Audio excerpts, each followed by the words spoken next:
I test antigenici rapidi si lasciano sfuggire soggetti positivi al Covid? Sostenere la loro scarsa affidabilità, come ha fatto uno studio del professor Andrea Crisanti, ha sollevato più di una critica tra gli addetti ai lavori. Antonia Ricci è direttore generale dell'Istituto Zooprofilattico Sperimentale delle Venezie. Non è uno studio rivoluzionario, non dice niente di diverso rispetto a tanti altri studi pubblicati in tutto il mondo e che riportano risultati davvero molto analoghi a quelli del lavoro del professor Crisanti. Quello su cui non concordo io, ma soprattutto non concorda la maggior parte del mondo scientifico, sono le conclusioni di questo studio. Nessun test è perfetto, sostiene Antonia Ricci, e ogni test va valutato a seconda della situazione in cui si interviene. Effettivamente i tamponi rapidi non vedono un certo numero di positivi che invece sono identificati dai test molecolari.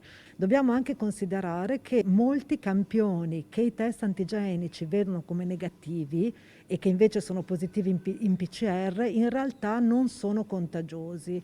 Il direttore generale dell'Istituto Zooprofilattico condivide e difende l'utilizzo del test rapido in una condizione di pandemia come è avvenuto in Veneto, perché ha assicurato risposte immediate ad un alto numero di persone. Il test molecolare non può avere un esito prima di 24, ma a volte 48 e a volte anche più giorni, 48 ore o più giorni.